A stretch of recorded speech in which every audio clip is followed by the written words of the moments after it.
my story kind of started with a short speech that I delivered to the Iowa legislature back in 2011 about growing up with same-sex parents. And a video of that speech unexpectedly went viral. It was recorded totally unbeknownst to me. And when that happened, I kind of had this choice to make about whether I try to go back to my life as usual or decide to keep advocating and fighting for what I believed in. And I chose to walk that path, and I wound up having a lot of kind of unusual opportunities for somebody who was 19 years old, including the opportunity to lead on an issue that I was very passionate about. I grew up in the Boy Scouts. That was my kind of primary community service organization as a kid. And I reached the rank of Eagle Scout, which is the highest rank a youth can earn. But along the way, I kind of always known in the background that there was something about the Boy Scouts and my parents, but I wasn't ever totally clear on what that was until I got to be a little bit older. And I saw that I had this opportunity to start a new organization and try to breathe new life into this fight to end discrimination against LGBT people in the Boy Scouts. Now, that was a fight that had been going on for a long time, and in fact had been litigated up to the Supreme Court, where the Boy Scouts had won on a very contentious case in the year 2000. And that had actually trickled down through the school district and had some like really kind of weird counterintuitive effects in my own life that I didn't, again, fully grasp the implication of. But being able to take this opportunity in this platform and having this passion on this issue that was very important to me and to my family was a really cool opportunity. And so I immediately started out trying to figure out how can we get other people involved in this cause. And I was very fortunate that there were a lot of people who were very natural fits for this, primarily gay Eagle Scouts. There are a lot of gay Eagle Scouts in the country. There were folks who had, for one reason or another, stayed in the closet when they were kids, had earned this rank when they were young, in an organization that meant a lot. Any Eagle Scouts at the table, Eric, Aaron's dad, they're like, it means a lot to you, right? I mean, you learn a lot in the organization. So there's this very deep emotional connection to the organization and a deep desire to see change. And so what we were able to do was to bring straight scouts who believed that change was appropriate and gay scouts who had personal experience about experiencing discrimination at the hands of this organization to create a new organization that led this fight. And part of that was, as a first-time executive director starting an organization, of course you have to raise money.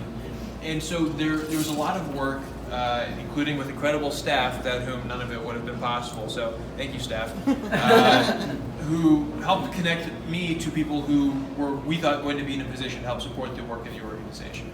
And I had to learn for the first time how to ask people for money, which of course is not necessarily a fun thing to do if you think about it in a way that I think most people do, which is that you're asking for a favor from somebody who has this kind of power over whether or not they say yes.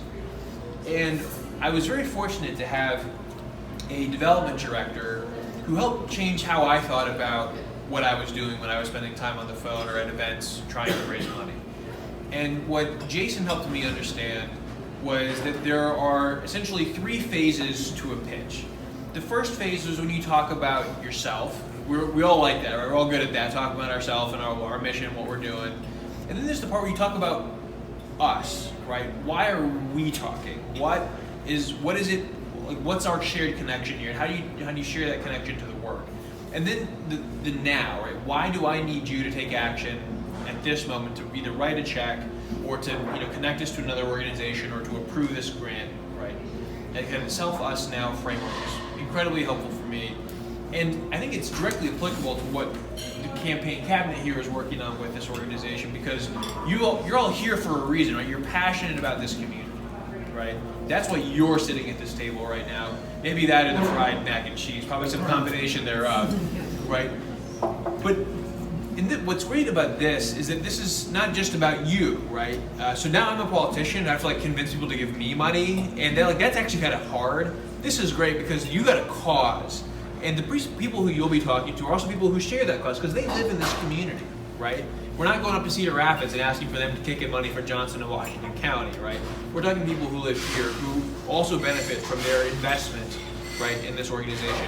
And that final piece of investment I actually thought was super important for me because at one point Jason sat me down and I said, Zach, look, if you don't raise this money, you literally can't pay your staff. And so I wasn't, I had to pay rent and stuff, but for me that wasn't it's super motivating.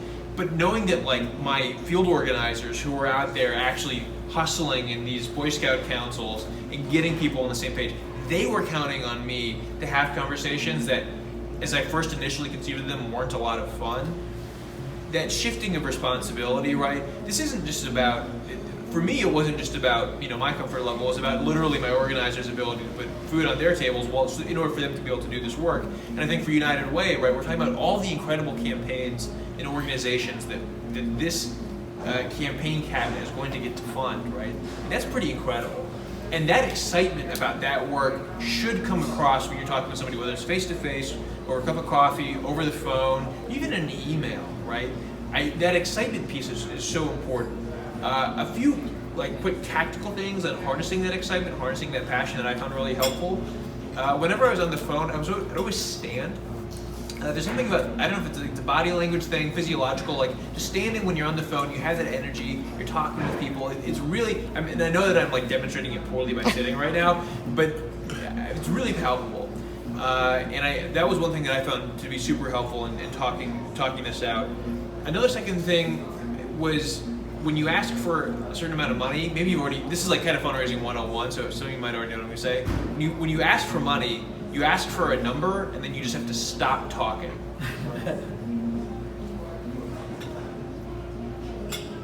It's really uncomfortable, right? But it is also very effective because it forces them to think about, you know, whether or not they can do that. Something else that Jason told me, which I found really helpful, was that nobody was ever offended by being asked for too much money. Because it communicates either one of two things. Either you think that they're a lot wealthier than they actually are, or you really, really need the money. And so, like, never be afraid if it seems like a lot. It might be, but that's not something that you should be embarrassed about. And the final thing that I think this is really cool is that you got, like, the best hook. A 100-year anniversary. I mean, that's incredible, right? So, like, you talk about the urgency of now, in addition to all the things that are happening in the community. And have you guys, like, talked about the Alice report? And some of the work that United Way has funded, looking at like what's happening in our community and the fact that we have so many families that really are counting on this organization to raise funds from the folks who do have money to give. I mean, you combine those two things, I think that you've got a really strong emotional hook to tie people to reel them in and to really raise some money to do some good. And the final piece that I wanted to touch on that I found incredibly important, but it sounds like maybe you're already doing this, you mentioned homework. Accountability is so important. I literally paid somebody to hold my feet to the fire and make sure that I was making the phone calls that I needed to make and talking to people I needed to talk to. But I think as a cabinet, being able to gel and have that mutual trust and responsibility and accountability is super important. In my capacity as a senator, something that's really important within our own caucus of Senate Democrats, we hold each other accountable for the funds that we're able to raise to help support each other. And the same thing 100% applies here as well, is being able to continue to work together, right? And it's not a competition, but it is about creating mutual accountability in that process as you go through the next, how long is this going to last? 12 months?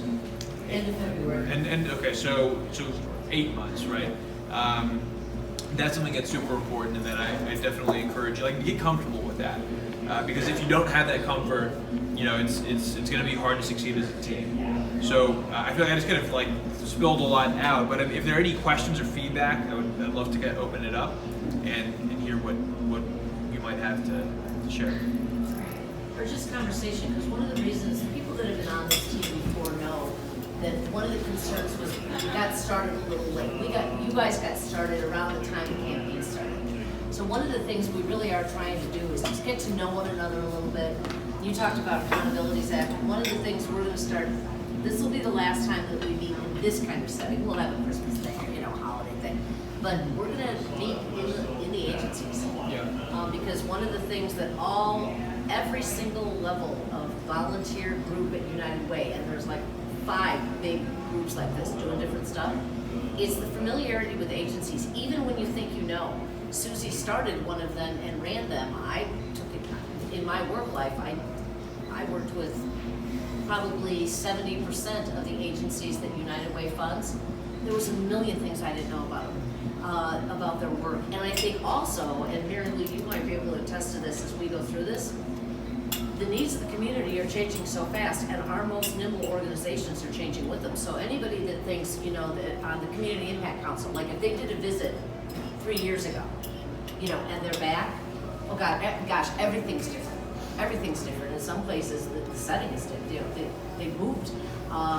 Staff has changed, focus has changed, and I think that that's part of this is really moving very quickly. The needs of the community are changing at a fairly rapid pace, and I think one of the jobs for us is to bring those resources together and aggregate them. But the other part of our job, every single person at this table is here because they're a opinion leader, they're a leader in their own organization, to get the word into the banks, into the city governments. Because everybody thinks they know, but they know what they know. They don't know what they don't know. And so one of the things that I hope that we have as an ethic, as an ethos for our group is to always be super curious and ask the hard questions. Because I think if we ask the hard questions, we can make the hard ask. You know what I mean? If we really know. So that's the ethic that I hope that we sort of go into this with. There is no amount of information that any one person could possibly take on with all this stuff. They don't know it all in the county, you know, and they know that, and the best ones, all the electeds don't all know. They know what they know, but I think that we can help with that. I hope we can. That's my little thing. Not to monopolize, but Zach, you mentioned the Alice report. I forgot about that. But isn't it 40%? 37. 37%. Just throw it out there. Yeah, so are people familiar with the Alice report? This is like a big United Way funded. We should get like some executive summary. Patty will talk about it what you know, Zach.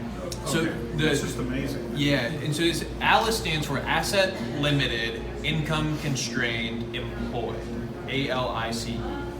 And what that's trying to capture is a significant segment of workers in our state who, despite being employed in a full-time job or more, are still facing very severe challenges when it comes to meeting basic budgetary limitations around food, housing, and transportation, and increasingly childcare, which is an incredibly expensive service to access. And of course, the childcare providers aren't making any money either, but there's some really significant problems.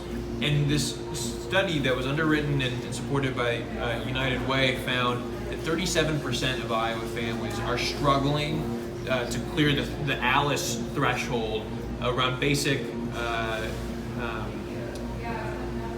budgetary needs based on what they're working. In fact, so in Iowa, for a family of four, the ALICE threshold is about $56,000 per year for that household. So that's two adults who are each earning about $16 an hour. It's kind of anybody who's at that watermark or below is kind of about the baseline of what you're thinking. And so the federal poverty line currently certifies about 12%, but then there's this another 1 out of every 4 workers in addition to that who are between the federal poverty line and this ALICE threshold. And that number has gone up 21% in the last 8 years, since 2010, 2011. So it's trending in the wrong direction. And trending hard. Sharp. Yeah. This isn't a 20-year thing. Do we know what the biggest factor is in housing? Is it? Housing's a huge part of it, and what you're looking at is essentially rising cost of living while wages are basically flat. I think Johnson County would get lulled into this fact that this is a really affluent county and everything, but there's, 37% in the schools. You see that every day. I think our free reduced lunch was a 38 this year. Yes. So that would track. The crazy statewide average free and reduced lunch is like 41%. Right. That's just statewide. I think another shift in this school district, and Johnson County is not just the Iowa City Community School District, it's the largest school district, but Johnson County has like pieces of 11 school districts in it. But it used to be, and not very long ago, when Susie and I worked together, when Patty was on the school board, we had specific elementary schools that were targeted, we knew, and resources went into them, and we did some different things with curriculum. It is not that way anymore. It is there are many of our elementaries are at right at a tipping point of 50% free and reduced lunch.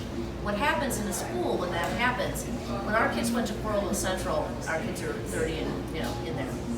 When our kids went to Coralville Central, there were at least 3 families for every one family who couldn't make their nut on the field trip money or the, bars or whatever. So there were families in every classroom who were able to throw in the extra and pick those kids up. Once a school hits 50-50, then that is no longer possible. And once a school goes 60-40, that's when the teachers start buying boots. And once a school goes 70-30, there's no amount of boots that a teacher can buy to fix that.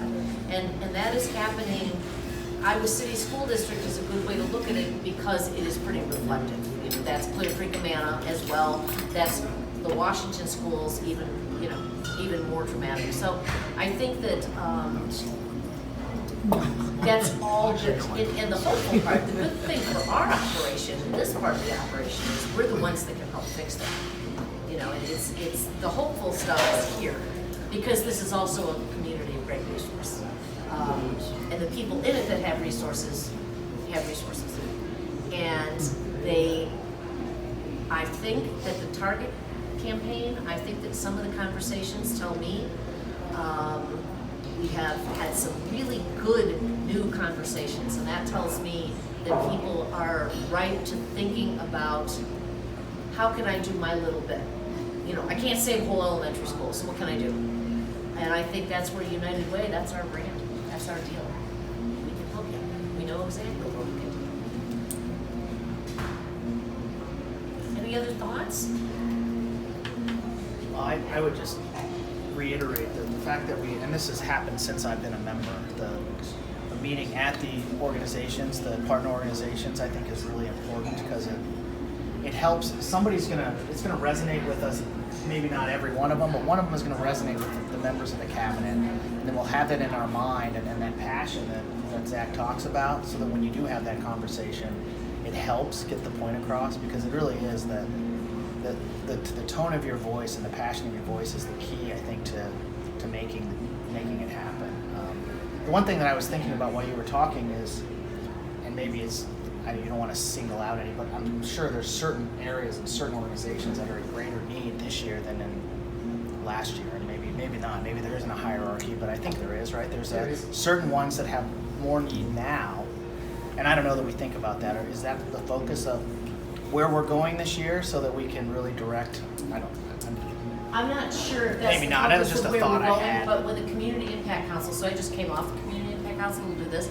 When they sit down, I will tell you that conversation, they make those visits, and really that's their job, is to really make those visits. Boy, that conversation, every dime that we bring, seriously, and I know I said this before, but I'm not kidding. When I say every dime that this team brings in gets fought over, every dime. We have made allocations that have sense in them. Like, they all make sense, but we have actually quibbled about $27.50, trying to wring out of, and that gets prioritized. But I think that it hasn't been the case for forever that the campaign cabinet met in agencies. No, that's new. And That's new last year. And it's a great opportunity for all of us. I've lived in this community for 40 years, but to be able to go to a meeting and have one of the staff members from that organization take their time to show us around their facility and explain what they do and why they do it and how they do it, and ask for question and answer, it's invaluable to those of us that are out there asking for money, because I learned so much. It doesn't take long. It's just a short amount of time after our regular meeting, but it means a lot. We can all get educated. I could say that even in a time where the economy is great, a lot of us in this county is doing great, and there's challenges in a year that you wouldn't expect it, like the insurance MCOs in Iowa. I mean, some of the nonprofits in this area that provide home care, provide so forth, and I'm seeing some clients and so forth that are really on the verge of going under just because of the fact that 3-4 months of not getting paid, continual changeover from the MCOs, like, you know, just because you can see like, right, healthcare that's stable, it's not stable. Otherwise, you're going to be pushing everybody to be paying for themselves, going to the hospital, put the burden on the state. There's a lot of changes constantly here. Yeah, I think it's really important to note that two things. The unemployment rate is not the only metric or barometer of the economy. And in fact, having low unemployment can sometimes create new challenges. And then the second thing is, stock market 401k might look okay if you have a 401k, right? And there are a lot of folks, especially in that Alice category, for whom this increased prosperity is really not helpful. I mean,